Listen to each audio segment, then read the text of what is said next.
Muito boa tarde aí a todos. Dando continuidade, então, ao nosso projeto Física Amapá, que é uma parceria dos colegiados de Física da Universidade Federal do Amapá e do Instituto Federal do Amapá, né, nessa parceria que busca aí fazer uma divulgação científica, né, pelo nosso estado, com palestras semanais, né, e hoje nós estamos recebendo aqui o professor doutor Érico Raimundo Pereira Novaes, né. Eu gostaria de falar um pouquinho sobre o currículo do professor Érico. Então, eu vou falar rapidamente, então, aqui uma síntese o resumo do currículo estadual de Feira de Santana, né, mestrado e doutorado pelo CBPF, tá, e atualmente ele é professor na Universidade Federal do Sul e Sudeste do Pará, Unifespa, né, e atualmente coordena o mestrado nacional profissional em ensino de física, né. Então, gostaria então de passar agora a palavra para o professor Érico, para ele ficar aí à vontade para iniciar a sua palestra. Lembrando, então, que essa palestra está sendo gravada, tá? E a gravação depois vai ficar disponível no YouTube, na página do Física Amapá. E, ao final da palestra, a gente pode, então, fazer algumas perguntas para o professor Érico, tá? Gostaria, então, de pedir agora para que todos desliguem câmeras e áudios, tá? Para a gente não ter nenhuma interferência e ter uma conexão melhor.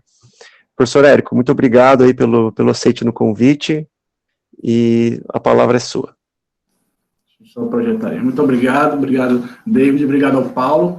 A gente foi contemporâneo no CBPF, é um pouquinho mais velho do que ele lá. É uma honra falar para vocês, para a física, né? Eu acho que também tem o IF, né? Então, espero que tenha estudante do ensino médio assistindo a palestra, que possa se empolgar para fazer física. Muito obrigado pelo convite. Eu planejei fazer mais uma imagem, uma visão geral, né? Mas eu acho que eu acabei falhando, porque eu acho que vai ficar um pouco, não sei se vai ficar um pouco mais técnica do que eu queria. Vocês estão vendo a apresentação? Sim, eu pelo menos estou enxergando aqui. Tá tudo certo mesmo. Beleza. Então, eu vou falar um pouco de nanomagnetismo. Na realidade, a minha apresentação está como simulação, mas eu vou deixar a simulação para a parte final do curso, que seria a parte mais chata, e vou falar mais de nanomagnetismo ou magnetismo, a grande importância que se tem de estudar magnetismo hoje no mundo. Então,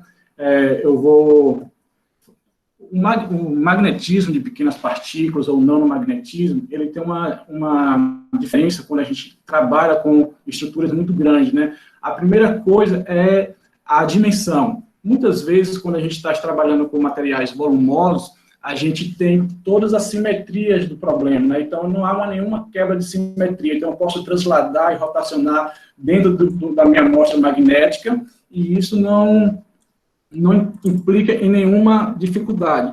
Já em momentos quando a gente tem superfícies que têm tamanhos finitos, seja elas filmes, pontos, ou superfícies mesmo com poucas camadas, isso já não é verdade. E quando a gente faz essa redução de tamanho de um material que está na escala macro para um material que está na escala nano, aparecem novos fenômenos do magnetismo que antes a gente não via em tamanhos grandes. E um desses fenômenos tem uma perspectiva de aplicação tecnológica muito grande. E alguns que eu já vou falar aqui já são aplicações tecnológicas hoje. Então, assim, eu vou mostrar então, o que é que acontece com o nano, né? O nano, no magnetismo em especial, a gente tem uma ampla faixa de tamanho. Normalmente, quando você buscar na internet e falar por nano, vai até 100. Mas, em muitos aspectos, nós temos filmes finos, como esse 2D, que tem tamanho de até 5 micrômetros ou mais, que ainda apresenta fenômenos novos devido à sua dimensionalidade, ou à falta de uma, né? São poucas camadas atômicas, então essa translação em um determinado eixo, ela diminui consideravelmente, e aí a gente tem novos fenômenos, novas configurações magnéticas aparecendo em objetos 2D. Nesse seminário, nesses objetos 2D, eles vão fazer nessas configurações 2D, ela vai ser bastante focada. Tem um outro objeto que a gente estuda bastante também no nanomagnetismo, e esse aqui a gente encontra em tamanhos muito maiores, que seriam os fios nanomagnéticos, que em princípio tem uma única camada. Ele só há possibilidade de transporte de informação, de estrutura magnética, transporte de parede de domínio em uma única direção. E esses filmes, aqui eu vou dar um pouco enfoque, porque não é muito a minha área da pesquisa, mas quem quiser mais informações, no final, pode me perguntar. E tem uns objetos zero dimensionais, ou quanto dots, que aí a gente entra em uma outra abordagem de magnetismo. A gente não consegue resolver, utilizando a teoria do micromagnetismo, elementos muito pequenos, porque essa abordagem que eu vou apresentar aqui, ela tem limitações de tamanho e de aproximação. Então, quando eu tenho um elemento que tem zero dimensão, a gente não pode levar a amostra ao contínuo. Então, com isso, a estrutura de o formalismo de micromagnetismo pega um pouco. Então, essas são basicamente as três configurações. O quanto dots, se for um pouco maior, a gente consegue ter o formalismo micromagnetismo ou nanomagnetismo.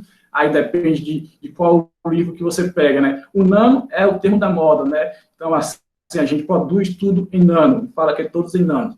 E o que acontece quando a gente reduz, então, esse tamanho?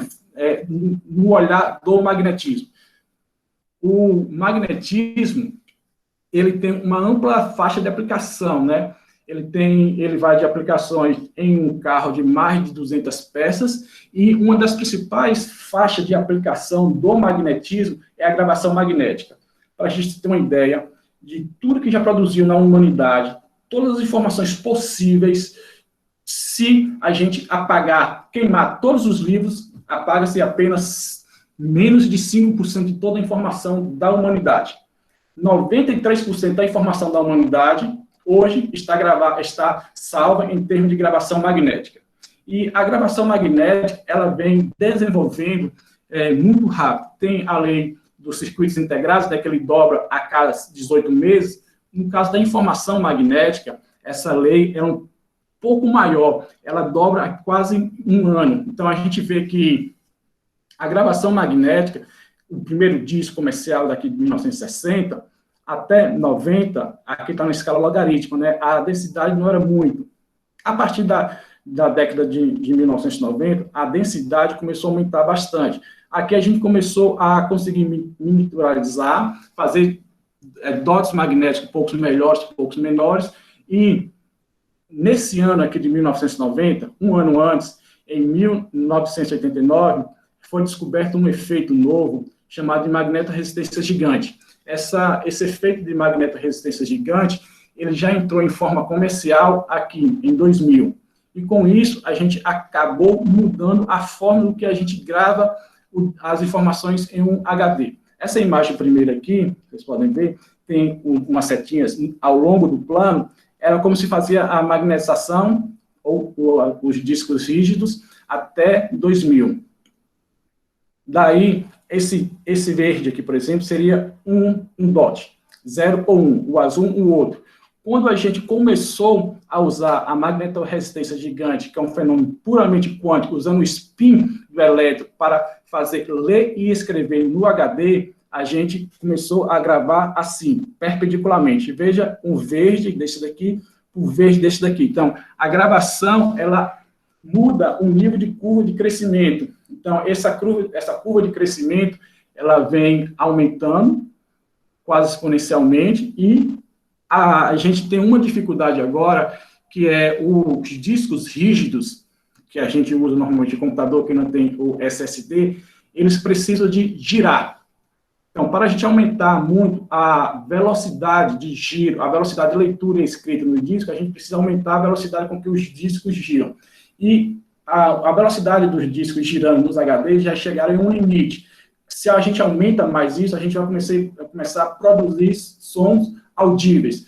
E aí a gente tem uma nova perspectiva de memórias magnéticas, são chamadas de memórias magnéticas de acesso aleatório. Então, veja que é esse outro gráfico que está exposto aqui. Nesse gráfico aqui, é basicamente onde eu vou focar. É a perspectiva de a gente ter discos rígidos, que não há nenhum funcionamento mecânico, e também memórias RAMs magnéticas, que aí teria uma vantagem, que as memórias RAMs magnéticas, ela não tinha necessidade de carregar todas as vezes que a gente ligar o computador. Ela desligava na posição que o computador parou, a gente ia lá, ligava a tela e vai continuando trabalhando da onde a gente parou. O sistema, ele fica armazenado na última configuração que foi desligada. Então, veja que nesse gráfico, a gente está aqui em uma escala logarítmica, e a memória magnética de acesso aleatório, a gente já está chegando aqui, ó, na escala de 2. Há a possibilidade de a gente multiplicar esse número por 100. Então, veja que as nossas fotos, mensagens, tudo que a gente faz na internet hoje, elas são gravadas em grandes fazendas de armazenamento magnético, que são em termos de segurança maiores, e a gente tem uma grande possibilidade tecnológica de aproveitar esse conhecimento que nasce com a nanotecnologia ou com o nanomagnetismo, produzir memórias mais rápidas, mais densas e que necessitam de menos energia para ser movidas. Então, nessa palestra, eu vou focar a minha imagem dessa aplicação tecnológica em duas estruturas, em duas configurações magnéticas principais. Primeiro, o vórtice, e depois o esquirno. E, em seguida, eu vou falar um pouco mais sobre a teoria que explica a formação do vórtice e do esquirno. Quando a gente olha para uma estrutura magnética macroscópica ou um ferro que esteja em um sistema macroscópico, a gente pensa em um ímã. Normalmente, o ímã ele tem uma divisão clara entre polo norte e polo sul, onde os campos se unem. Isso seria mais ou menos aqui, nesse ponto. Aqui seria multidomínios.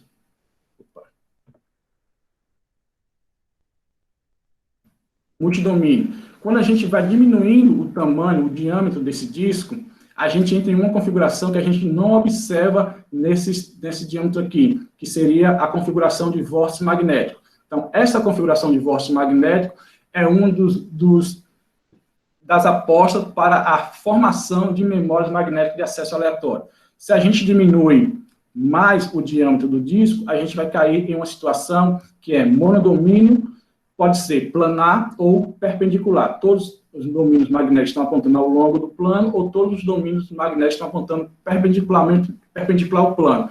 Isso daqui é o que a gente tem hoje. Não desse tamanho, porque aí existem alguns termos técnicos de durabilidade da memória, que a gente não pode diminuir o tamanho do bit muito. E menor do que isso, entra em uma área que a gente chama de superparamagnetismo. São situações onde a estrutura, se a gente olha, a gente vê como monodomínio, mas se a gente faz as medidas de esterese, a gente vê que a variação do momento magnético ocorre e a gente acaba achando uma esterese de um paramagnético. Então, essa estrutura de vórtice seria uma das grandes apostas, que seria essa daqui, né?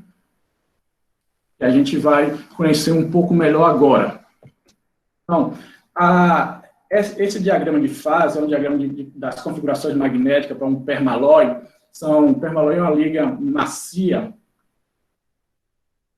Basicamente, ele apresenta quase toda a sua estrutura como sendo de vórtice. Então, a gente vê que um permalói com raios menores e pouca espessura, a magnetização continua no plano. Isso daqui é devido a um termo de energia conhecido como energia anisotropia de forma.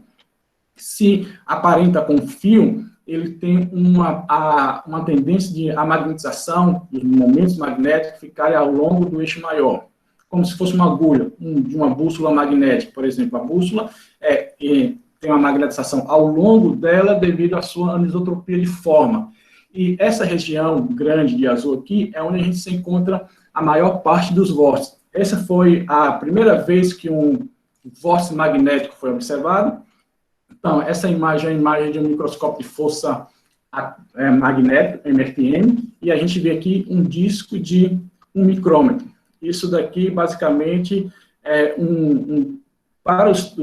em termos tecnológicos, é um disco relativamente grande. Para a época, e para fazer esses discos, para medir, a gente vê o trabalho que se dá. Então, imagine que a gente tem a possibilidade de construir disco, aqui vai até mais ou menos 200 nanômetros, 5 vezes menor do que esse, com essa configuração. E por que o vórtice tem essa característica, de aplicabilidade na tecnologia?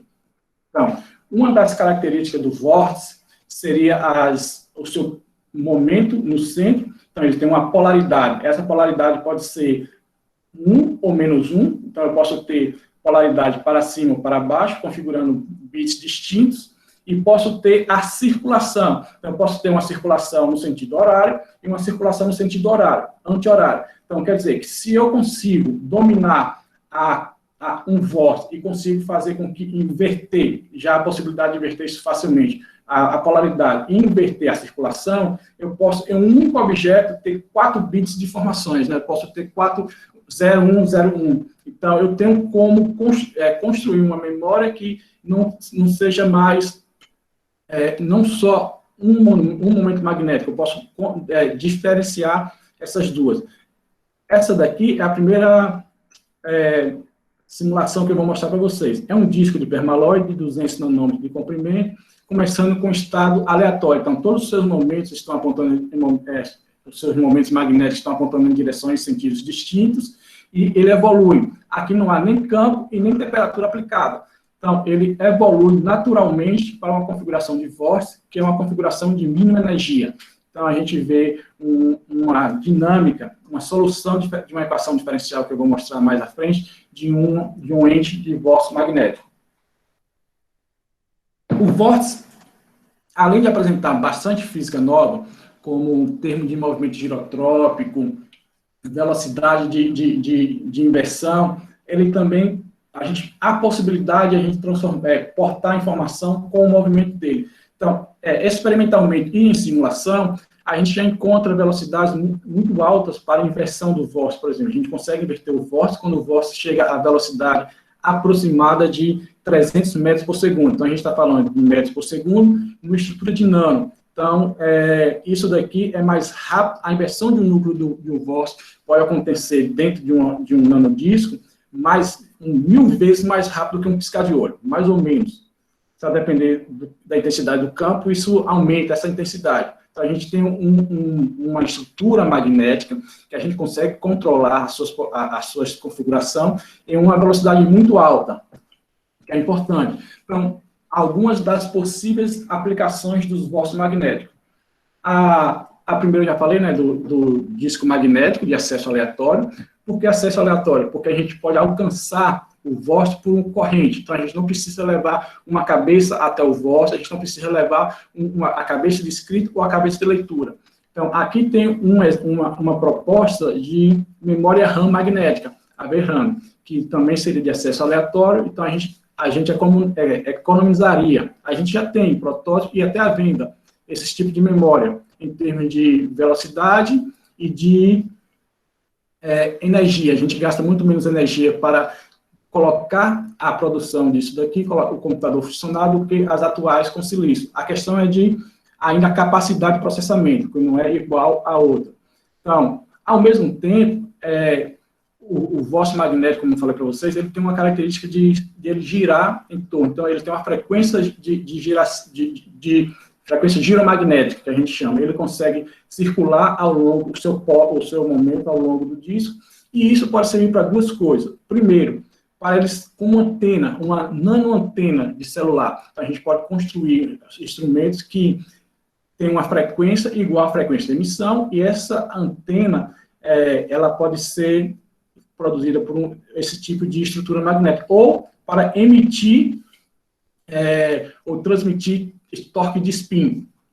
Então, a gente pode construir memórias, construir antenas, e uma das aplicações, que esse daqui já está em vivo, né, já tem artigos falando a aplicabilidade dele em ratos e tudo mais, utilizando o vórtice magnético biofuncionalizados em tratamento de câncer. Então, a gente consegue levar o vórtice até o tumor, E aplicando um campo de frequência, um campo variado ao longo, a gente consegue fazer um aumento de temperatura, uma hipertermia. Então, as células cancerígenas, ela tem sensibilidade muito maior à temperatura do que as células normais. Então, a gente conseguiria matar as células cancerígenas com um aumento de temperatura provocada por uma hipertermia. Isso aqui tem com VOS, tem com magnetismo, tem vários tipos de aplicação nesse sentido.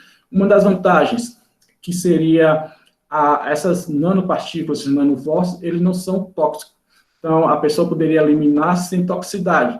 Se conseguisse matar as células cancerígenas, essa substância não ia ter uma consequência como é fazer a radioterapia. Então, é uma das aplicações também do VOS.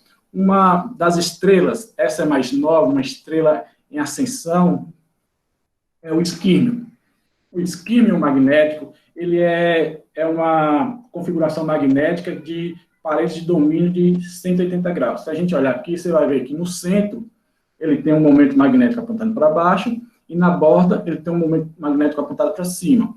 Então ele tem, ele tem uma configuração de parede de domínio de 180 graus, mas só que essa parede de domínio ela tem uma proteção topológica. A gente não consegue destruir essa configuração magnética de maneira fácil. E essa proteção topológica, por isso vem esse nome. Esse isquímio foi um pesquisador inglês que, em teorias de campo, determinou uma quase-partícula e, em homenagem a ele, o pesquisador batizou essas partículas de isquímios, ou quase-partículas. Então, nós temos dois tipos de isquímio, basicamente. O isquímio que tem uma parede tipo bloco, veja que nessa parede, de para baixo até chegar em cima, esse giro é no plano. Então, ele está girando ao longo do plano. É uma parede tipo bloco, e esse daqui é uma parede tipo Néel. Qual a diferença? Que, nesse caso aqui, a parede de domínio, ela está girando perpendicularmente ao plano, onde a configuração magnética se encontra. A gente vê essas duas esferas, por isso uma quase-partícula. Então, quando a gente está olhando para um isquímio no plano, que é onde a gente observa ele em amostras magnéticas, isso é a projeção, não é bem uma projeção termo, mas é a projeção de uma esfera, de uma quase-partícula no plano. Então, a gente vê que o hemisfério aqui, ele está na borda, e o hemisfério embaixo está apontado para abaixo, e todo o outro aqui está sendo projetado. Então, essa estrutura de isquímio é uma estrutura de partículas, e ele apresenta essa topologia, essa proteção topológica. Então, por deformações contínuas, a gente não consegue destruir o isquímio. Existem alguns tipos de isquímios, algumas formas de obter isquímios, e sempre a gente está associado a um número matemático que essa configuração impede. Então, a gente tem alguns desses aqui girando no plano, ou sendo um tipo porco-espinho entrando, ou um anti-isquímio. Então, a gente tem alguns tipos dessas configurações, mas, basicamente, a gente fica com essas daqui, com variações no plano. Então, como é que eu chego em uma estrutura dessa? Veja que naquele primeiro slide eu mostrei multidomínio, mostrei vórtice, monodomínio e superparamagnetismo. Eu não falei de isquímio. O isquímio, ele tem um mecanismo de geração um pouco diferente do vórtice. Ele necessita de alguns termos de energia que, para um disco de permalói, que é aquela primeira imagem que eu mostrei, experimental, não apresenta, tipo anisotropia perpendicular ou interação de dialogia e esquimoria. Então, os mecanismos para gerar o isquímio, ele é um pouco diferente, eles são mais, necessita de alguma outra energia para isso. Então, aqui a gente apresenta duas formas básicas de geração de isquímio, são as mais comuns de encontrar isquímio. A primeira é a de anisotropia, então a gente pode fazer multicamadas, cobalto, platina, por exemplo, a platina, se ela está em um plano cristalino, ela pode induzir uma anisotropia perpendicular. Então, aqui tem um artigo mostrando de como ela sai do plano para perpendicular. Então, a gente consegue controlar essa anisotropia e uma interação de dialogia e esquimoria. essa interação de dialogia e esquimoria também vem de multicamadas. São materiais magnéticos com materiais metálicos com alto poder de acoplamento. Então, é uma situação que eu tenho um material magnético com metálico, esse tem um alto poder de acoplamento de spin-órbita, eu posso ter a interação de dialogia e esquimoria. Com detalhe, essa camada magnética, ela tem que ser fina, não pode ser uma camada magnética. Por quê? Porque a interação de dialogia e esquimoria, ela é quiral, ela é antissimétrica. Então, é como se a gente estivesse olhando a mão no espelho. Ela é uma interação quiral. E isso tem uma quebra de simetria dentro do sistema. Se eu faço um sistema magnético muito espesso, essa quebra de simetria não ocorre. E, por consequência, eu não induzo a formação de esquímio. Então, o esquímio já tem uma propensão a ser formado em estruturas finas e em multicamadas. Multicamadas que aí, tanto a anisotropia perpendicular, como a interação de dialogia e esquimoria aparece. Uma das primeiras vezes que o esquímio foi observado, ele é observado em baixas temperaturas, está vendo aqui em termos de 27 Kelvin, a temperatura baixa, em uma liga de manganês e silício, e com atuação de campo magnético. Então, a busca hoje é para a produção de esquímios, sem necessidade de aplicação de campo, para quebrar a simetria. Então, o campo aqui era aplicado exatamente por isso, porque você tinha uma simetria, eles eram, um momento apontava para cima, o outro momento para cá. Então, eles tinham uma simetria que não formava o esquímio. Quando eu aplico o campo magnético, eu faço esses dois momentos que estão em sentidos opostos girarem. E com a disputa dos outros termos de energia, ele aparece formando os esquímios em uma rede hexagonal. Então, aqui é uma amostra de como a gente pode gerar esquímios apenas com anisotropia perpendicular. Não há nenhum tipo de interação de dialogia e esquimoria aqui. É só isso é resultados de simulação e modelo analítico. Então, essa curva azul é um modelo analítico. Os pontos são os quadrados, ou pretos, os quadrados pretos, é o cálculo numérico, e o vermelho é um experimental. Mas só que aqui a gente não está medindo o tamanho do núcleo do vórtice fiel. O que a gente está fazendo aqui é medindo o tamanho do núcleo experimental a partir do MFM. Então, a gente não tem um tamanho real. Essa é só uma projeção, porque o MFM, ele pega o campo magnético que está saindo da amostra. Então, a interação entre campos magnéticos. E essa interação, ela não é linear, né? Não ocorre pontualmente. Então, essa projeção em vermelho aqui é apenas uma indicação que, naqueles vórtices magnéticos que a gente tinha a amostra, o núcleo deles crescia. E aqui a gente tem uma imagem de como isso se forma. Primeiro eu tenho um vórtice normal, como eu tinha mostrado. Quando eu vou aumentando a anisotropia perpendicular, eu vou aumentando o diâmetro do vórtice. A partir do momento, ele vira esquímio. Se eu continuar aumentando essa anisotropia perpendicular, esse material que é esquímio, ele fica com a magnetização perpendicular ao plano, ou para cima ou para baixo. Aí depende do valor da anisotropia e se tem algum ente que faça isso ter alguma direção. E aplicações para o esquímio. Então, o esquímio, como eu falei, ele é uma partícula, quase partícula, que tem uma proteção topológica.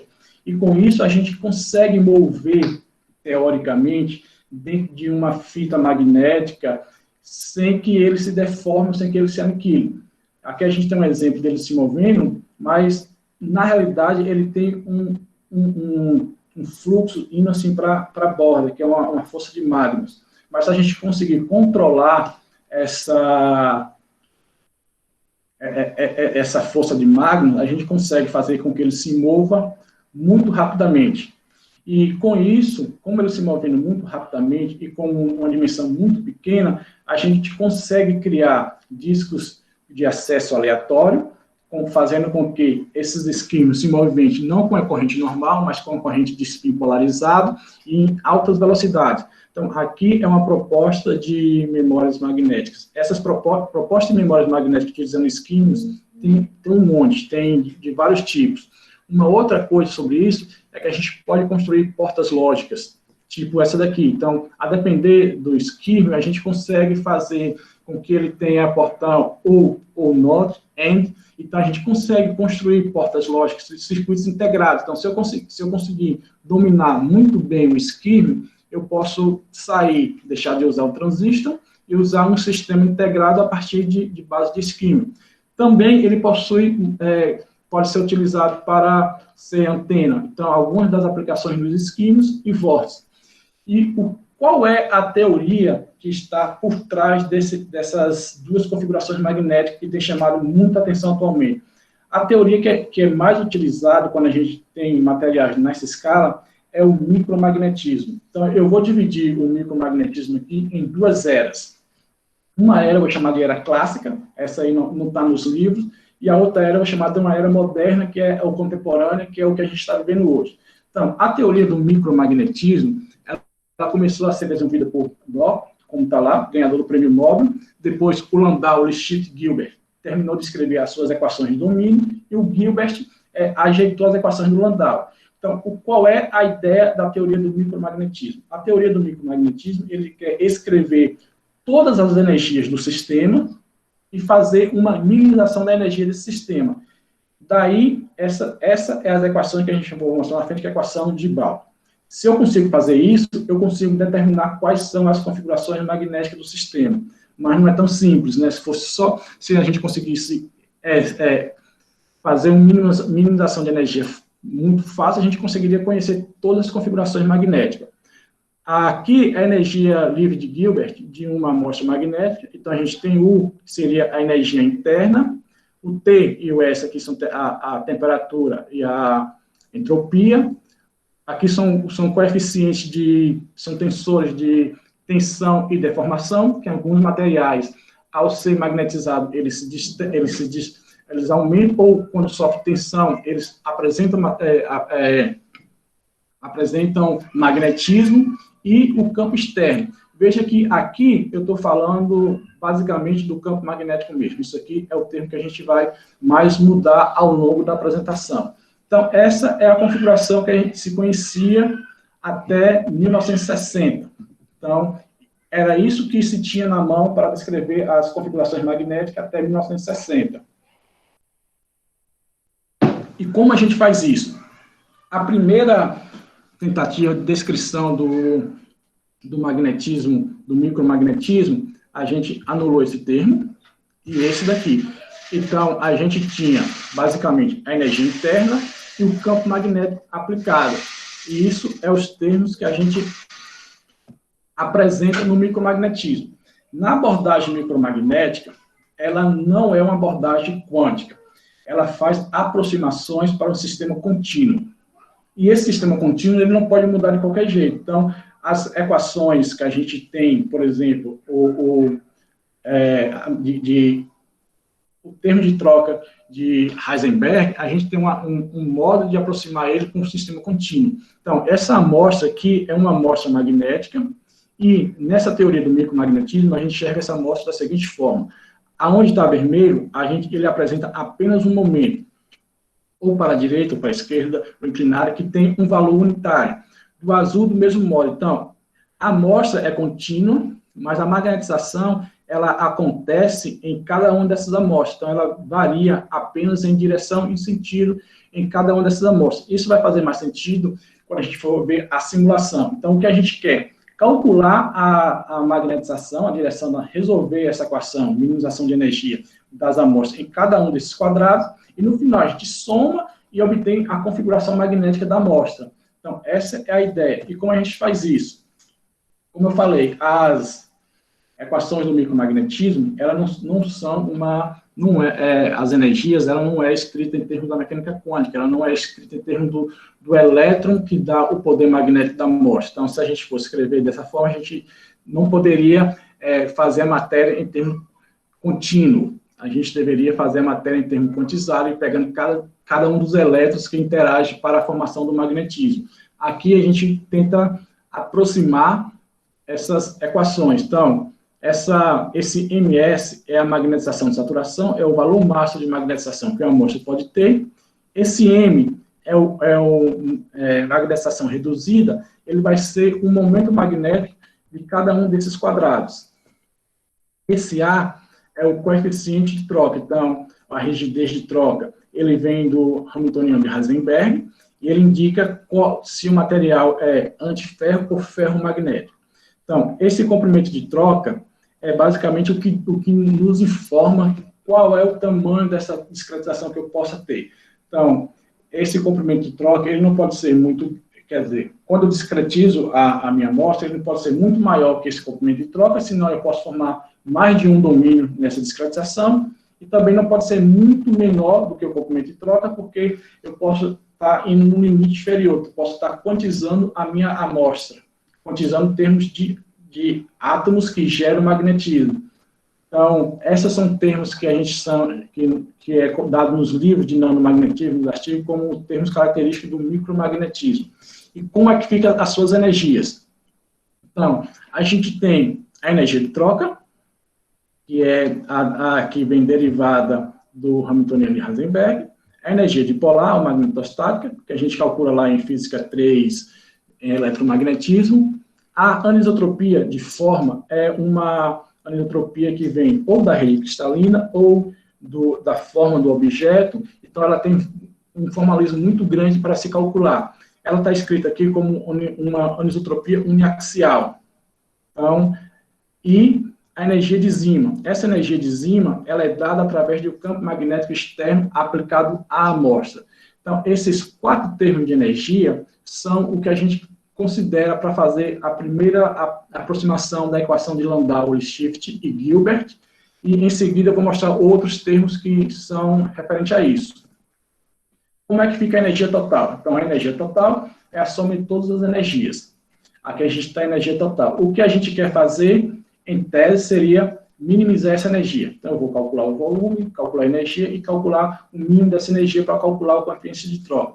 Só que essa abordagem ela é um pouco diferente do que a gente faz no micromagnetismo. A gente sabe que quando a gente aplica um campo em um spin, por exemplo, esse spin precessiona ao longo do campo e tende a se alinhar com esse campo magnético. Então, quando a gente... Isso é um torque, né? É função de torque. Então, quando a gente está olhando para as energias que estão envolvidas em uma amostra magnética, a gente sabe que essa derivação da energia total pela magnetização, ela representa um campo efetivo. Então, como age esse campo efetivo? Esse campo efetivo age nos spin ou naquelas discretizações que eu coloquei ali, na amostra, para alinhar aquele momento que está na discretização com o campo efetivo. Então, quando eu tenho um alinhamento da magnetização com o campo efetivo, eu tenho o meu mínimo de energia, o torque ali é 0. E essa é a equação que a gente resolve, a equação de um torque.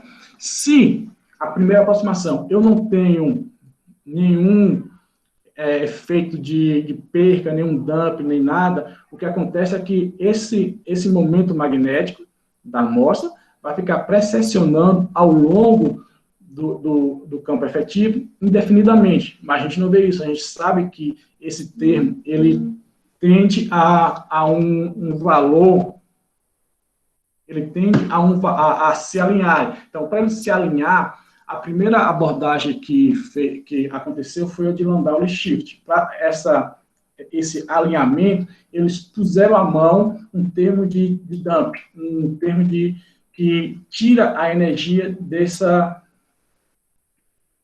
magnetização. Então, o que acontece? O primeiro termo seria aquele termo responsável para colocar o momento magnético girando, e esse segundo termo, que vem com esse alfa é o dump, ele é o responsável para fazer com que o momento magnético se alinhe ao campo efetivo. Então, de fato, o que a gente resolve é essa equação, que é a equação de Landau-Lifshitz-Gilbert. Por que o Gilbert? O Gilbert, essa equação primeira aqui, ela é de Landau. Então, o Landau e Schiff publicaram essa equação, e o Gilbert chegou a uma equação que são idênticas, mas por um argumento físico melhor. Então, nenhuma das duas é demonstrada por primeiro princípio, mas a argumentação do Gilbert para chegar nessa equação, ela é melhor. Então, veja que elas são equações hiperbólicas, né? Eu preciso de um campo efetivo para achar o outro, e isso é o grande problema dessa equação do nanomagnetismo, é que as soluções analíticas para essa equação só acontecem em casos muito simples. E em casos muito simples, não resolve a maioria dos nossos problemas. Então, como ela é uma equação altamente não linear, é necessário que a gente embole modos de resolver essas equações. Um dos modos mais comuns para resolver esse tipo de equação é a simulação micromagnética. A simulação micromagnética que ganhou muita força com a capacidade aumentada dos computadores. Então, quando a gente tem bons computadores aliados a uma boa equação para resolver, a gente tem várias soluções atrativas para o nosso sistema de nanomagnetismo. Então, veja, agora, eu estou com o Office, eu queria mostrar as equações de Brown, deixa eu ver se volta. E as equações de Brown, porque não está voltando, não sei porquê. As equações de Brown são as equações que determinam o mínimo de energia. Então, beleza. Essa equação, é o que eu falei no início, que seria a declaração da equação micromagnética clássica. Esta é que, por exemplo, eu simulei na minha dissertação. Só isso. Para obter as minhas configurações magnéticas, fazer aquele diagrama de fase lá que eu mostrei do permalói e da elipse. Eu tinha apenas a energia de anisotropia, as energias magnetostáticas e de troca. Eu não tinha nenhum campo magnético. Eu fiz campo magnético só para mostrar a esterese dos discos. Então, o que vem depois?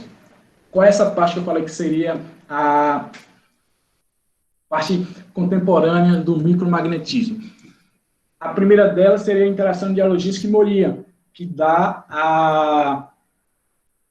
é um mecanismo de formação dos isquímios, né? Então, sem a Dialoginski-Moria, a formação do isquímio se daria basicamente por uma anisotropia e em algumas configurações. Então, esse mecanismo, como eu falei anteriormente, ele aparece com acoplamento entre superfícies. Então, eu tenho duas superfícies, uma magnética e uma metálica, e essa superfície ela tem um alto acoplamento spin-órbita. E daí eu consigo fazer com que esses spins fiquem antiparalelos devido a esse acoplamento. Então, essa daqui seria S1 e S2 spins. Como eu vou levar essas equações para o micromagnetismo, eu não posso fazer atuação de spin a spin. Eu tenho que fazer atuação em um sistema contínuo. E nessa abordagem, a energia de interação de Dialoginski-Moria se dá por isso daqui. M seria a magnetização, o momento magnético, e B seria o campo gerado pela Dialoginski-Moria, um campo médio. Então, essa é uma nova que não tinha nas primeiras, e uma outra que a gente tem que incluir hoje em dia nas simulações é a de corrente de spin polarizado. Por quê? Porque quando a gente faz o transporte de spin, a gente quer colocar o isquímio de um lado para o outro em um determinado circuito, normalmente a gente faz isso com uma corrente de spin polarizada, porque gasta menos energia, esquenta menos os sistemas. Se eu fizer com campo magnético, vou ter outros problemas de ordem de aniquilação, deformação. Então, como eu estou incluindo o termo de energia no sistema, eu tenho que fazer esse termo aparecer na equação. E esse termo de equação, ele foi descrito matematicamente em 1996. Então, aí a gente já tem 89, a descrição da magnetoresistência gigante, que com o descobrimento da magnetoresistência gigante, a gente viu que a resistência à corrente diminui a depender da polaridade. Quando os spins de uma corrente, elas são paralelo ao spin da magnetização, esse spin ele se mantém por um longo caminho, e com isso eu consigo controlar essa determinada situação. Em 1996, foi mostrado que era possível eu polarizar uma corrente com uma camada magnética. Então, eu tenho uma camada magnética fortemente alinhada em uma direção, faço uma corrente passar, e a corrente que sai, ele sai com o spin na mesma direção dessa camada anterior. Então, eu consigo polarizar uma corrente elétrica, mudar os spins de posição, a depender da minha camada magnetizadora. Então, esse é um efeito de spin-torque. A gente transfere momentos magnéticos a partir do spin-torque.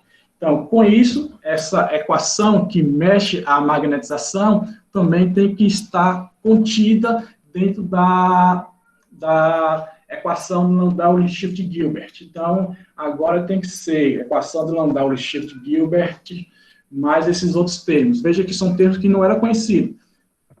O dialogístico Morillo já era conhecido há bastante tempo, desde a década de 1960. Esse daqui é mais novo, né? 1996. E além desses termos, a gente inclui aí a flutuação térmica. Veja que lá na primeira coisa que eu fiz na equação livre de Gilbert foi cancelar o termo de temperatura. A primeira equação que o Landau fez era para temperatura zero. Se a gente pegar os programas de micromagnetismo e simular as equações e não adicionar na mão o termo de temperatura, eles calculam a temperatura zero. Então, porque foi a primeira estrutura a primeira estrutura da equação a ser feita. Foi uma função a temperatura zero, que experimentalmente é impossível. Algumas vezes não faz diferença a gente colocar ou não temperatura. Por quê? Porque a temperatura de Curie é muito alta e em temperatura ambiente está muito abaixo da temperatura de Curie, então não faz muita diferença. Mas quando a gente está tratando de configurações magnéticas muito pequenas ou com o tamanho da amostra muito pequeno, isso faz diferença, porque nesse caso a gente pode ter saltos de magnetização com uma pequena variação da temperatura. E esse salto de configurações é o que impede a gente de monitoralizar ainda mais os HDs que a gente já conhece. Então, a gente tem um efeito de tamanho do magnetismo. A amostra magnética, ela não pode ser um átomo, porque a configuração atômica de um átomo de ferro, por exemplo, ela não tem capacidade de guardar informação, que ela fica flipando, o átomo fica um momento variando com uma pequena variação de temperatura. Uma outra coisa que a gente não incluiu nos termos, mas que agora os programas de micromagnetismo já estão incluindo, é o stand-by. Na realidade, não é bem o stand-by, mas é a interação de uma camada antiferromagnética com a camada ferromagnética. Então, o fenômeno de exchange-by, ele foi medido em um caroço de ferro com óxido. Então, o óxido ficava antiferro com ferro magnético. Então, isso apresentava em uma curva de esterese uma característica que não se via. Então, hoje, é comum a gente colocar uma camada antiferromagnética para estabilizar uma camada ferromagnética e em cima a gente conseguir mudar as camadas subsequentes. Então, a gente tem uma camada de antiferro, uma camada antiferromagnética, uma camada ferromagnética, um espaçador e uma camada magnética. Então, essa camada magnética, a gente consegue mudar a magnetização dela com a corrente de spin polarizada, enquanto essa de baixo não muda porque ela está acoplada com a antiferro. Então, para o estudo de situações desse tipo, a gente tem que acrescentar esse termo, a ferroeletricidade, porque hoje em dia os fenômenos de temperaturas estão muito em voga. Quem fez Física 3, lembra lá que tem fenômenos clássicos lá, né, de efeito Peltier, efeito Seebeck, efeito Hall. Tudo isso a gente encontra em nanomagnetismo. Todos esses efeitos que a gente estuda em Física 3, de termoeletricidade, ele reaparece agora em nanomagnetismo. Então, a gente tem o efeito Seebeck de spin, o efeito Peltier, a gente tem o efeito Hall. Não só o efeito Hall normal, mas o que a gente chama de efeito Hall de spin inverso. Então, em vez de ter... A gente aplica uma corrente e ele espalha o spin, em termos de spin espalhado. Então, a gente tem mecanismos de experimentar, de produzir uma densidade de spins a partir de materiais de nanoestruturas. Então, aumento de termos de energia, eles foram sendo acrescentados ao micromagnetismo ao longo do tempo. Então, hoje, talvez não seja mais bom um nome de teoria micromagnética, sim, como foi posto no cartaz, né? Teoria do nanomagnetismo. É esse que os termos que, não os termos da teoria que mantém o termo da escrita clássica, né? Mas os livros, para chama de introdução ao nanomagnetismo, produção de nanomateriais, então tudo isso vem no nano, porque apresenta outras grandezas que no micromagnetismo não se tinham apresentado. Então, a depender do sistema que a gente está tratando, a gente tem que ir acrescentando esses termos de energia. E como isso entra na simulação? Então, a nossa simulação, ela é uma simulação tipo chamada por micromagnética, pelo mesmo princípio, que a gente pega uma situação onde a gente tinha vários momentos magnéticos e transforma ele em uma magnetização. E essa célula é discretizada. Então, essa célula que é discretizada, ele vai ter um momento. Então, o que eu vou fazer é resolver aquela equação do Landau-Stiff-Gilbert em uma situação discretizada. E aí eu tenho duas formas distintas. Vou falar um pouco mais rápido agora. A gente tem duas formas distintas de discretizar. A primeira forma é um método de solução também, que é chamado de método de diferenças finitas. Qual é a questão do método de diferenças finitas? É que no método de diferenças finitas, talvez vocês consigam ver, a discretização da amostra ela é feita por cubos, se for uma amostra em 3D. Então, a gente tem um campo efetivo. Não dá para dar Ctrl Z. A gente tem um campo efetivo que ele é discretizado. Então, esse campo efetivo discretizado, ele resolve a magnetização em cada uma das amostras. E no método de resolver essa magnetização em cada uma das amostras, a gente resolver essa equação diferencial integral, depende do programa. Então, um dos efeitos desse tipo de diferenças finitas é a gente saber o tamanho que a gente tem que discretizar nossas amostras. Porque muitas vezes acontece isso daqui. Eu coloco uma célula, que a gente chama essa discretização da amostra de cada um desses pedaços de célula, uma célula muito grande, que forma esses pontos aqui fora e dentro que não tem magnetização. Então, o programa vai calcular esse negócio mais quadrado do que um círculo. Então, a gente tem que diminuir. Então, com a diminuição das células, aumenta o tempo computacional para isso. Então, um outro método de a gente dividir esse elemento, isso é amplamente utilizado, por exemplo, em teoria dos fluidos, é de método de elementos finitos. Então, que em vez de ser quadrados ou cubos, eles dividem os sistemas em pirâmides, ou triângulos, se for um sistema 2D. E com esse método, a gente tem uma vantagem e desvantagem nos dois métodos, né? Esse método ele tem um pouco menos preciso do que o outro no cálculo das contas, mas ele descreve amostras magnéticas, às vezes, melhor do que aquele outro, porque ele se adapta. Então, o ideal seria ter um elemento finito adaptativo. Por quê? Porque quando eu tenho esses elementos finitos, esses tamanhos são muito pequenos, mas muitas vezes esses dois, por exemplo, dois pontos desses têm a mesma magnetização. Então, se eles você conseguir ser adaptativo, ou a gente utilizar na simulação, aprendizagem de máquina, eles fazem esse maior e esse menor, ele não divide tudo do mesmo tamanho. Então, aqui tem um problema de resolução, que ele resolve as equações de um lado, e a gente precisa de uma função de integração para adequar. Mas esses dois métodos de discretização são o que a gente usa. O método de diferenças finitas e o método de elementos finitos. Em quais programas? Aí depende do programa. Programa de micromagnetismo disponível de código aberto é o que não falta. Tem uns montes. Tem um que foi o que eu mais usei, que é o UNF, que é um programa fornecido pelo NIST, que é o tipo método americano. Então, ele resolve vários tipos de problemas. Ele é feito em C++ e TCL, TK, então a gente pode modificar. Lá não tinha o termo de alexandria, por exemplo. Aí um usuário fez o termo, acrescentou, testou, deu certo, publicou o artigo e submeteu o termo para lá. E quem quiser pode incluir. Hoje já vem, né, na versão mais moderna.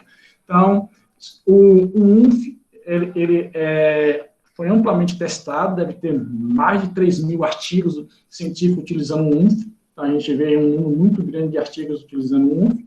Tem um que cresceu muito atualmente, que é o MUMAX.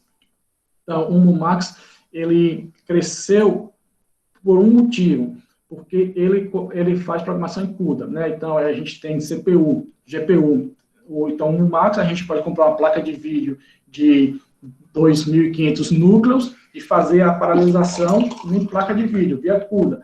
Isso possibilitou a ampliação de cálculos muito maiores. O UNF, ele é paralelizado, mas ele não tinha a versão CUDA. Hoje tem, mas não sei como funciona a CUDA dele. Então, ele tinha um problema em dividir em vários núcleos. Então, você pegava um HD com 16 núcleos, colocava no cluster, ele rodava bem. Se eu colocasse 32, ele diminuía, que ele tinha um poder de comunicação dessa paralisação mais fraco. E tem esse daqui, que entrou basicamente de gaiato, que eu vou falar dele, só por um problema que eu quero estudar agora. Então, existem outros, existe o NMAG, MaxMag, tem muitos programas de simulação micromagnética. Então, ele usa a discretização sendo o elemento finito, ou diferenças finitas. Então, a versão visual dele, que é essa aqui que aparece aqui basicamente, e os códigos de escritas para a versão 3D, a gente escreve LTCL e TK.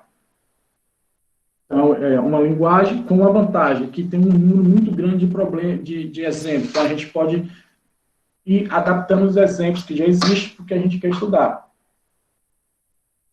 Isso facilita na hora que você está querendo aprender uma linguagem, tendo muitos exemplos do que você quer.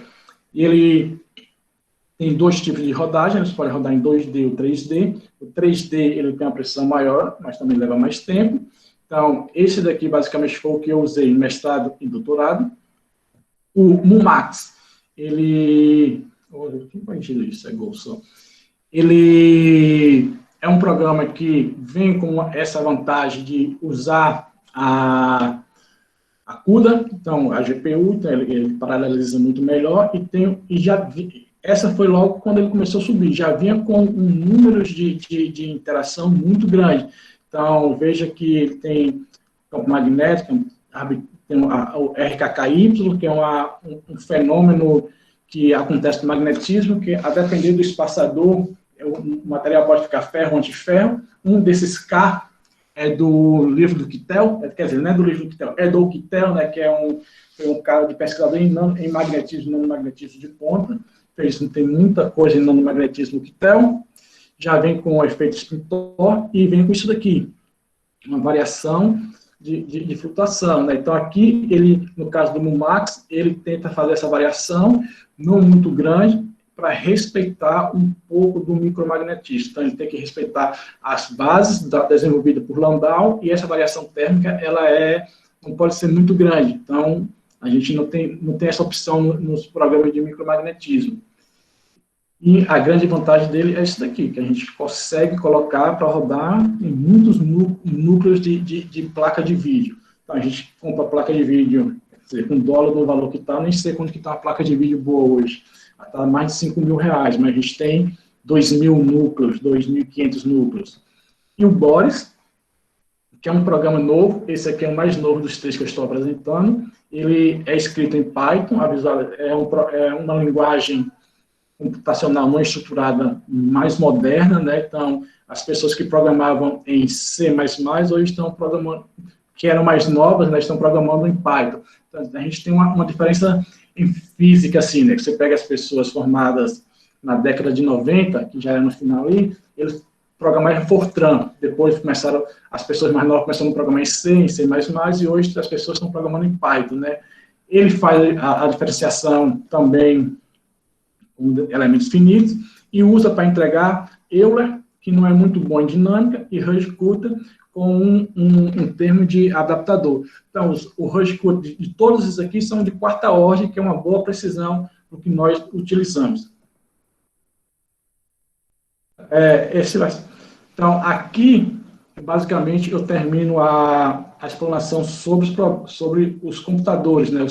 Eu vou mostrar só um exemplo de simulação micromagnética. Esse exemplo é meu, que eu gosto bastante, é um pouco velho, mas eu gosto bastante de como a gente pode usar o micromagnetismo para determinadas funções que a gente, se fosse fazer experimentalmente, ia gastar muito dinheiro sem a certeza de dar certo. Então, a gente tem muitos materiais, muito equipamento de ponta para medir, e com o micromagnetismo a gente consegue ter uma ideia. Essa é uma das vantagens de ter sistema, grupos mistos, né, de teóricos, computação e experimental, porque todo mundo pode conversar, chegar em algum ponto que a gente tenha começar a fazer a teoria junto com a simulação, para depois a gente ir para o experimental, onde que se gasta muito dinheiro. No Brasil, com pouco dinheiro que a gente tem, fazer uma amostra cara para depois ver que não deu certo. Então, com o experimento, a gente tem uma direção. Com o experimento de computador, a gente tem uma direção.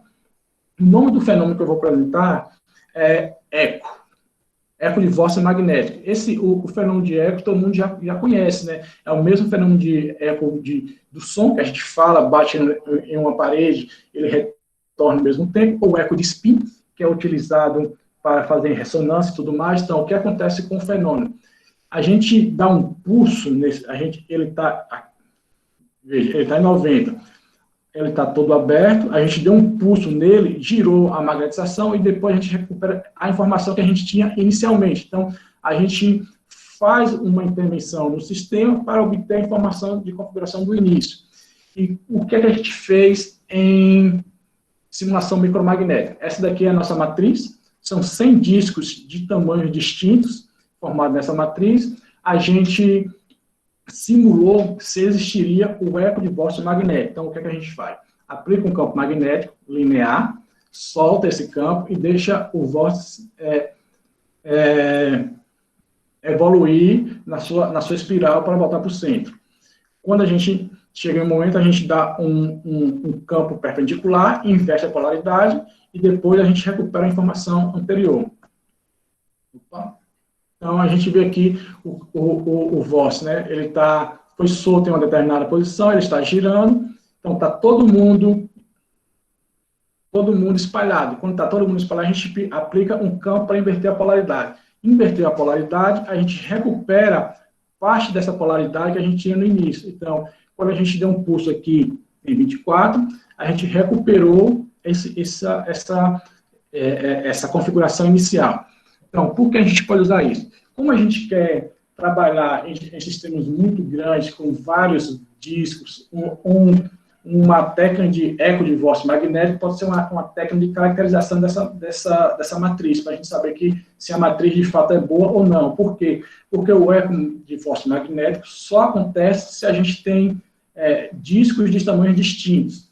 Então, todos esses discos aqui, ele tem uma distribuição gaussiana de tamanho. Então, se essa distribuição é muito grande, a gente observa esse fenômeno de eco. E aqui é um gráfico, para a gente visualizar melhor. Isso daqui é uma coisa que a gente tem que notar, né? A gente fala assim, no computador é mais rápido. Veja que isso daqui, ele ocorre em 100 nanosegundos. 10 mil a 100 mil vezes mais rápido que um piscar de olho. Então, veja a tecnologia que a gente tem que ter para medir esses vórtices girando, calcular, pegar toda a magnetização, aplicar um campo magnético, os vórtices inverterem a sua polaridade para a gente recuperar isso daqui em 80 nanosegundos. Basicamente, é o que a gente fez aqui experimentalmente. Tem uma curva vermelha que é essa equação aqui, plotando teoricamente essa curva, que a gente queria outros resultados. Então, assim, é uma amostra de como a gente pode utilizar a simulação micromagnética para entender um problema maior e essa simulação servir como base de um experimento, porque, essencialmente, a física ela é experimental, né? Então, a gente não vai nunca deixar de fazer experimentos, mas para fazer um experimento, às vezes, se gasta muito dinheiro. Então, se quiser fazer uma matriz dessas, tem um sputter, já vai na casa dos milhões.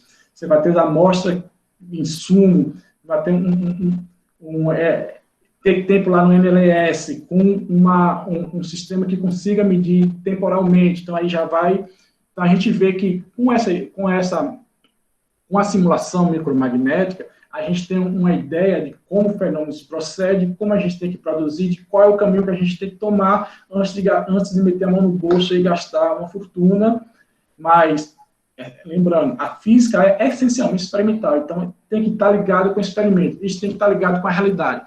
A gente não pode fazer simplesmente a física pensando no computador, sem pensar na realidade, porque no computador, às vezes, obedece tudo, né? E a gente quer descrever o mundo real. E para descrever o mundo real, a gente tem que colocar todos os termos que a gente consegue. Por isso que eu mostrei os termos que vão acrescentando. Falei demais, né? Obrigados a todos. Eu termino por aqui. Espero que não. Muito obrigado. Ninguém dormiu durante a apresentação. Tenho certeza que não. Gostaria de agradecer ao professor Érico pela palestra. Deixa eu só... Queria ligar minha câmera aqui, não estou conseguindo, só um instante. Isso. Professor, nós temos aqui algumas perguntas, e eu gostaria... Temos perguntas do professor Marcelo Siqueira, colega nosso aqui da Unifap. E eu queria perguntar para o professor Marcelo se ele não gostaria de ligar o áudio dele e fazer a pergunta. Olá, boa tarde a todos. Boa tarde. Boa tarde, professor Marcelo. Espero que sim, né? Professor Érico, parabéns pela sua apresentação. Esse tema de nanomagnetismo, micromagnetismo, não é a minha área, mas eu tenho muita curiosidade. Ultimamente tenho lido algumas coisas sobre o assunto, né? Eu fiz uma pergunta ainda agora mais sobre uma questão, uma coisa mais básica, né? Eu perguntei sobre a questão da anisotropia, se ela introduz, se eu posso pensar nisso como uma quebra de degenerescência. A anisotropia, ela é como se fosse uma quebra de degenerescência. O esquema, ele aparece quando tem uma quebra de degenerescência, por exemplo. A anisotropia, ela aparece de algumas formas, né? Primeira forma do objeto, por exemplo, quando a gente tem um objeto muito longo, normalmente a gente fala que ele tem uma anisotropia de forma ao longo desse eixo maior, ou da rede cristalina. Se a gente tem uma rede cristalina muito firme e com os elétrons que dão a magnetização em uma determinada região, também introduz uma magnetização em termo cristalino. A degenerescência também pode dar uma quebra de uma anisotropia, mas aí eu acho que é um termo menor, né? Ou se tiver muito degenerescência. Porque eu fiquei pensando naquela questão do isquêmio com o vórtice para cima e o vórtice para baixo. Muito provavelmente eles têm a mesma energia, né? Sim.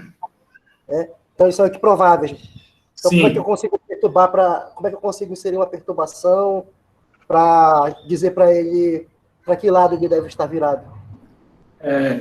No caso do vórtice magnético, a gente consegue inverter a polaridade dele de 3 formas. Com campo linear perpendicular ao plano, com campo circular, então a gente pode fazer um campo magnético circular, e a gente consegue inverter, ou com uma corrente do espinho polarizado. Então a gente tem um mecanismo externo para fazer essa inversão. Eu não mostrei aqui, porque a gente já é sabido há algum tempo como a inversão do esquema se dá, do vórtice. Normalmente, para inverter o vórtice, sem ser com campo perpendicular à amostra, ele sai do centro, fazendo um movimento girotrópico, até chegar em uma velocidade que a gente chama de velocidade crítica. Essa velocidade crítica chega em torno de 300 metros por segundo. É uma amostra nano, né? Então, essa inversão a gente pode fazer por campo girante ou por corrente. Certo, ok. Agora, a polaridade é mais difícil de controlar. A polaridade a gente tem que fazer entalhos, fazer alguma coisa na amostra para que a gente consiga controlar a polaridade. Ok, obrigado. Obrigado, Marcelo. Nós temos também a pergunta do professor Nilson Ferreira, que está aqui com a gente. Professor Nilson, que já foi colega nosso da Unifap, hoje está na Federal de Sergipe. Professor Nilson, se quiser ligar o microfone e fazer a pergunta para o professor Érico. Obrigado, Davi. Érico, parabéns pela palestra. A minha pergunta é mais em título de curiosidade. Eu gostaria de saber se é possível controlar a dinâmica dos esquímios variando somente a interação de Zielow-Gilkes-Moria, e, se for possível, como controlar essa interação nesses filmes ultrafinos, sem aplicar campo magnético? Eu acho que não é possível, professor, porque a interação de Zielow-Gilkes-Moria, ela acontece da interação dos dois filmes, né? Então, assim, a gente, experimentalmente, né, a gente fez os filmes, acabou, a gente não tem como aumentar ou diminuir essa espessura para tentar diminuir o termo de acoplamento dele de Zielow-Gilkes-Moria, né? Então, o filme, experimentalmente, a gente fez, a gente não consegue nem medir essa interação de fato, né? Ela é meio misturada com a anisotropia de perpendicular. No computador, a gente consegue fazer várias...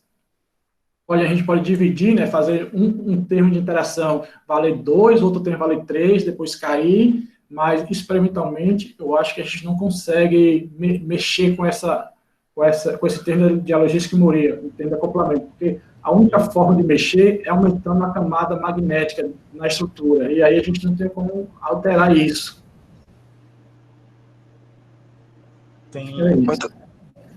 Mas então, computacionalmente, professor, é possível trabalhar com variando a espessura desse filme para variar a interação? Sim, a gente varia aí, computacionalmente é possível. Aí, ok. A questão aí é que tem que se levar em conta que tem um valor de ele virar esquímio e tem um valor de destruir o esquímio da amostra, né, em termos de Zielow-Gilkes-Moria. Então, a gente é muito sutil mexer nessas constantes de acoplamento.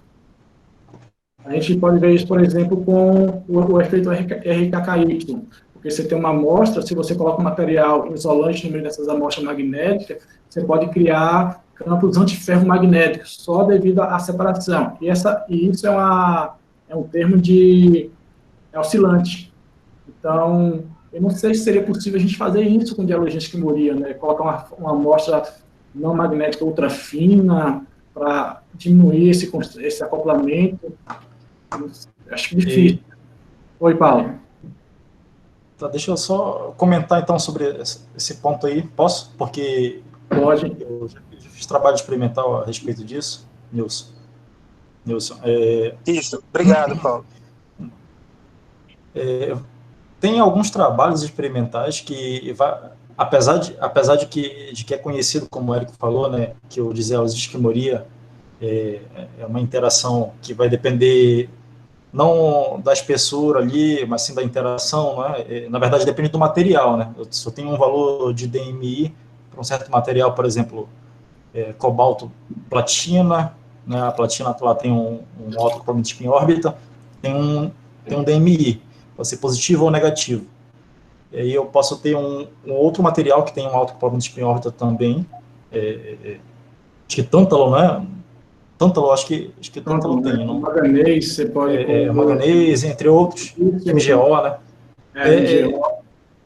Acaba que cada material, então, ou seja, o DMI é específico de um material. Só que eu vi alguns trabalhos durante a minha pesquisa que mostra que essa interação, especificamente na interface, né, que é o IDMI, varia com a espessura do material ferromagnético. Só que tem uma aspa, né, nesses trabalhos que é que por ser experimental, o método de crescimento do filme influencia fortemente nessa interação. Por quê? Porque dependendo do tipo de crescimento, por exemplo, sputtering, é muito aleatório. Então, dependendo da pressão de base na hora do crescimento do filme, eu tenho um crescimento de grãos diferente, de tamanho de grãos diferente, e essas coisas pequenas, que já influenciam na interação dipolar, né, já influencia e quebra os esquirmes, ou muda a interação de Zielow-Gilkes-Moria. Então, é sempre uma competição de energia. Então, isso que o Érico falou que de controlar, realmente ainda está um pouco longe, mas já está no caminho de estudar, variando o filme. Por exemplo, você pode mudar o sinal, né, do DMI, positivo ou negativo, apenas mudando a posição do filme, cobalto-platina, platina-cobalto. Porque na platina cobalto, se você cresce a platina em um silício que tem um eixo preferencial 1,1, você induz muita anisotropia perpendicular. Se você cresce em um outro eixo, essa anisotropia é pouco influenciada. Mas só que o problema de controlar é muito fio, né? É muito fino essa mudança, né? Se no spud lá, que a gente tem uma capacidade de produção, você bateu uma molécula com um pouco mais de energia, você criou um defeito no disco, né, no filme. Esse defeito influencia todo o processo. É muito fino. É assim, porque às vezes, mais para o estudante isso, né, que a gente faz física, a gente não pensa em como a gente está lidando com esse mundo experimental. Como eu falei ali, a gente está falando em 80 nanosegundos, um experimento que pode ser realizado em laboratório. Isso é 10 mil vezes mais rápido que um piscaliólise. O piscaliólise é 1 sobre 10 segundos, né? Ou milissegundos. Ou, assim, essa estrutura é a mesma... se a gente pegar um cabo de vassoura de 1 metro e dar um disco para cada habitante da Terra, a gente tá falando que sobre a nossa mão, está falando que é a medida que a gente está mexendo ali, né? Na escala de 5 camadas atômicas, menos 5, então é muito difícil a gente ter esse controle, assim, controle fino, né? A gente faz, claro, por exemplo, a Apple vai lançar agora o iPhone que a litografia é feita em 5 nanômetros de separação. O leitor, a cabeça leitor de um HD externo, de um HD, com o plano, tem separação de... A última vez que eu vi era 15 nanômetros. Isso dá 5 mil vezes mais fino do que um fio de cabelo. Então, a gente não consegue passar o fio de cabelo entre a cabeça leitura e o disco de HD. São estruturas muito delicadas, né? E a gente tem que ter um padrão de produção disso muito delicado também. O Paulo sabe que o Paulo trabalhou lá, que espirrava, dava errado, né? Fazer essas estruturas é muito complicado, assim, em termos de tecnológico. Claro que a gente vai dominar isso, não tem dúvida. Mas é bonito a gente ver como a gente consegue chegar nesse limite, né?